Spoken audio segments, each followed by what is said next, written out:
Hello दोस्तों, एक बार फिर से स्वागत है आपका हमारे चैनल फार्मा बॉयज़ में। तो आज की जो वीडियो होने वाली है वो है सोशल एंड प्रिवेंटिव फार्मेसी की। आज जो हम टॉपिक कवर करने वाले हैं वो है social causes of disease and social problem of sick. ये देखिए, यहाँ तक हमने कवर कर लिया था। इस सब्जेक्ट की 2 वीडियोज़ हमारे चैनल पर आ चुकी हैं। अगर आपने अब तक विजिट नहीं किया है तो वीडियो को पहले देख लें, उसके बाद आगे बढ़ें। तो आज की टॉपिक में हम कवर करेंगे social causes of disease and social problem of sick. इसके साथ हमारा फर्स्ट चैप्टर खत्म हो जाएगा। तो आइए शुरू करते हैं। देखिए, सोशल कॉजेज ऑफ डिजीज़, सबसे पहले इसको शुरू करेंगे। देखिए, डिजीज़ क्या होती है? It is a state of condition जिसमें हमारी बॉडी एंड माइंड का फंक्शन प्रॉपर नहीं हो पाता। मतलब अगर आप लोग जनरली देखें तो अगर कोई बीमार रहता है तो वो उसका जो माइंड सही से काम करता है, उसको बार बार गुस्सा आ जाता है या फिर वो कंफर्टेबल नहीं कर पाता है, और ना ही उसकी बॉडी सही से काम कर पाती है, वो कोई भी फंक्शन प्रॉपरली नहीं कर पाता। This is called disease. ठीक है। अगर डिजीज़ ये कंडीशन किसी लिविंग ऑर्गेनिज्म की वजह से क्रिएट हो रही है तो इसे इन्फेक्शियस डिजीज़ कहते हैं। जैसे बैक्टीरिया हो गया, वायरस हो गया, फंजाई हो गया, इन सब की वजह से। जैसे बैक्टीरिया, फंजाई या वायरस की वजह से, अगर हमारी इन सभी की वजह से हमारी डिजीज़ क्रिएट हो रही हैं तो इसे हम क्या कहते हैं? Infectious disease. ठीक है, इसको कहते हैं इन्फेक्शियस डिजीज़। ठीक है। आगे, डिजीज़ हमारी फिजिकल, मेंटल एंड सोशल तीनों स्टेज को डिस्टर्ब कर देती है, जैसा कि ऑलरेडी मैंने बताया।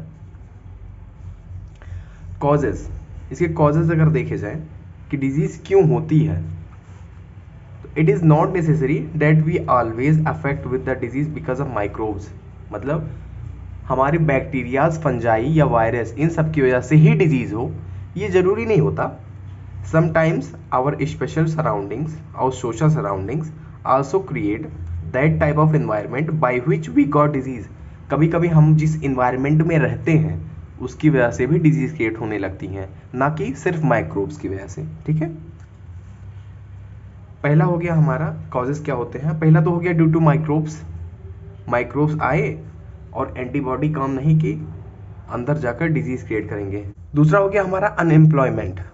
अनएम्प्लॉयमेंट की वजह से भी कई पर्सन जो होते हैं खुद की नीड पूरी नहीं कर पाते तो वो मेंटली डिस्टर्ब होने लगते हैं।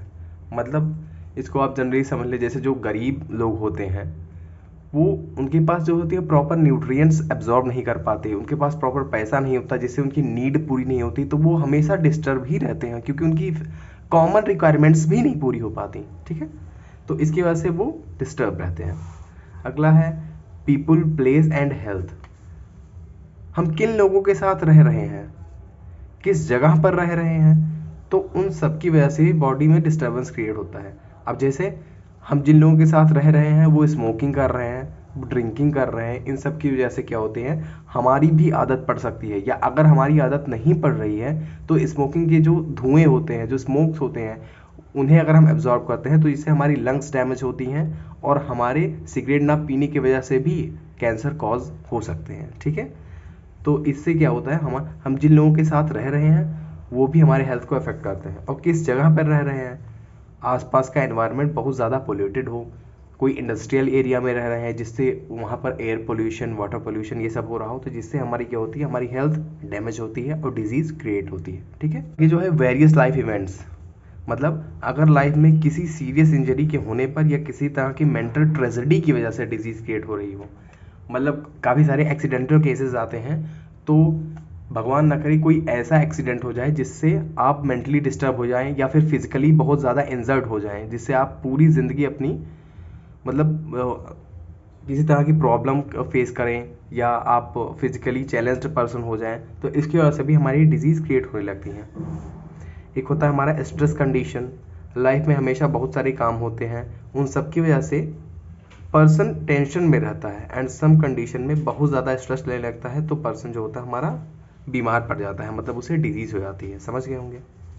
फिर हमारी सोशल हैबिट, कई बार पर्सन जो होते हैं गलत सोशल हैबिट की वजह से डिजीज़ कॉज होने लगती हैं, जैसे smoking, drinking, using prohibited drugs. आपको मैंने पहले बताया स्मोकिंग की वजह से, ड्रिंकिंग की वजह से, या फिर ऐसी ड्रग्स जो बैन है उनको आप कंटिन्यू रहे हैं, जैसे नारकोटिक्स कुछ ज़्यादा ले रहे हैं, तो इन सब की वजह से भी हमारी जो होती है डिजीज़ क्रिएट होती हैं, आप लोग जानते होंगे। फिर अगला है हमारा social problem of sick. Social problem, सबसे पहले हम सिक के बारे में जान लेते हैं कि सिक क्या होता है। देखिए, जब आप ये लिखेंगे सोशल कॉजेज ऑफ डिजीज, तो उसमें ये ग्राफ अगर बना रहेंगे तो एग्जामिनर पर ज़्यादा इम्पैक्ट पड़ेगा। इसमें क्या लिखा गया है, एजेंट फैक्टर, होस्ट फैक्टर और एनवायरमेंटल फैक्टर, इन तीनों को एक दूसरे के साथ कोरिलेट कर दीजिएगा। तो ये ज़्यादा, यही तीन बेसिकली कॉजेज होते हैं डिजीज़ के क्रिएट होने के। अब अगर हम बताएं आपको एजेंट फैक्टर के बारे में, तो एजेंट फैक्टर क्या हो सकते हैं हमारे, जैसे कोई भी लिविंग या नॉन लिविंग थिंग हो सकता है ये, ठीक है, लिविंग और नॉन लिविंग थिंग हो सकता है, हो सकता है, ठीक है। इसमें क्या होते हैं, बायोलॉजिकल एजेंट हो सकते हैं, या जैसे हमारे हो गए न्यूट्रिशनल एजेंट हो सकते हैं। इन सब की वजह से जो होती है हमारी डिजीज़ क्रिएट होती है। अब दूसरा हो गया हमारा होस्ट फैक्टर। होस्ट फैक्टर के बारे में अगर जाने तो होस्ट फैक्टर जो होते हैं हमारे, जो पेशेंट होता है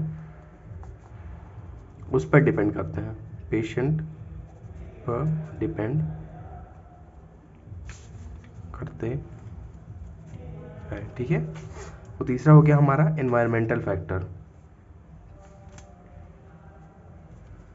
एनवायरमेंटल फैक्टर क्या होते हैं, जहां हम रह रहे हैं, इसको ऐसे समझ लीजिए, जिस जगह पर हम रह रहे हैं, ठीक है, वहां के आसपास का एनवायरनमेंट कैसा है, आसपास का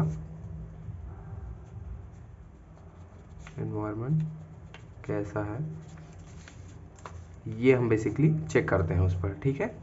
और इसी के बेसिस पर हम हमारी डिजीज़ क्रिएट होती हैं। तो ये चार्ट जब भी आप एग्ज़ाम में लिखें तो इसको बना दीजिएगा, ठीक है। अब आगे चलते हैं हम अपने अगले पॉइंट पर, सोशल प्रॉब्लम ऑफ सिक, ये हमारा है नेक्स्ट पॉइंट। इसमें सबसे पहले हम जानेंगे कि सिक क्या होता है। अगर कोई पर्सन फिजिकली एंड मेंटली दोनों तरीके से वीक है या इल है, इल मतलब बीमार है, तो दैट कंडीशन इज द सिक। मतलब वो फिजिकली भी ना फिट हो प्रॉपरली और हमारी मेंटली भी डिस्टर्ब हो, तो ऐसी कंडीशन को क्या कहते हैं, हम सिक बोलते हैं, ठीक है। अगर कोई पर्सन लॉन्ग टर्म में सिक है तो बहुत सारी सोशल प्रॉब्लम क्रिएट हो जाती हैं। तो उसके लिए क्या होती हैं, बहुत सारी सोशल प्रॉब्लम क्रिएट हो जाती हैं, ठीक। क्या होते हैं इसके बेसिकली रीजंस, क्या होते हैं सिक होने के, एजुकेशन प्रॉब्लम्स। जैसे अगर कोई मेंटली या फिजिकली बीमार है तो वो अगर चाहे जितना एफर्ट्स लगा ले बट उसका एजुकेशन डेवलपमेंट नहीं हो पाएगा।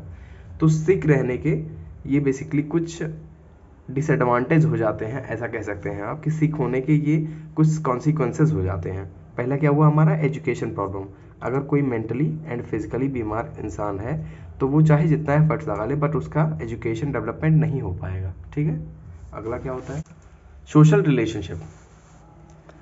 अगर पर्सन फिजिकली या मेंटली वीक है तो वो लोगों से बात करने में अनकंफर्टेबल फील करेगा, जैसा कि हम सभी करते हैं जब हम बीमार होते हैं।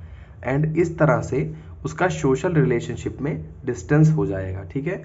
वो लोगों से कनेक्ट नहीं होगा तो लोग उससे कनेक्ट नहीं होंगे, तो एक डिस्टेंस बन जाती है, वो अकेला अकेला रहने लगेगा। तो इससे ये प्रॉब्लम होती है, ठीक है। इससे उसकी मेंटल हेल्थ भी इफेक्ट होगी, ठीक। अगला है लॉस ऑफ इंडिपेंडेंस। अगर कोई पेशेंट फिजिकली चैलेंज्ड है तो वो अपनी सेल्फ केयर नहीं कर पाएगा, ठीक है। अगर कोई पर्सन सिक है तो वो कंप्लीटली दूसरों पर डिपेंड हो जाता है, इससे उसकी फ्रीडम नहीं हो पाती, इससे पेशेंट एक proper quality of life maintain नहीं कर पाता है, ठीक है। अगला है कम्युनिकेशन इश्यूज। सिक होने के बाद बेसिकली हर पेशेंट के पास कम्युनिकेशन इश्यूज आ जाते हैं, वो किसी से बात नहीं करना चाहता है। तो जिससे, जैसे कि मैंने ऑलरेडी आप लोगों को बताया कि जब वो किसी से बात नहीं करेगा तो लोगों के बीच में दूरियां बन जाती हैं उससे, ठीक। पेशेंट किसी से भी अपनी फीलिंग एक्सप्रेस नहीं कर पाते हैं, वो अंदर ही अंदर मतलब खुद में सारी जो होते हैं, सारा जो उनकी तकलीफ होती है वो अंदर रखते रहते हैं और वो दूसरों से बात नहीं करते हैं, हमेशा डिस्टर्ब रहते हैं। तो ये सारी जो होते हैं हमारे कुछ कॉन्सिक्वेंसेज होते हैं, कुछ डिसएडवांटेज होते हैं जो बेसिकली सिक होने की वजह से क्रिएट होते हैं। तो यहाँ तक हमारा कंप्लीट हो गया है, इसके साथ हमारा फर्स्ट यूनिट कंप्लीट हो गया है। ठीक है, अब हम कल बात करेंगे अपना सोशल एंड हेल्थ एजुकेशन के बारे में। अगर आपको हमारी वीडियो पसंद आई हो तो प्लीज़ हमारे चैनल को सब्सक्राइब करें और आपको इसी तरह से नोट प्रोवाइड किए जाएंगे। Thank you so much.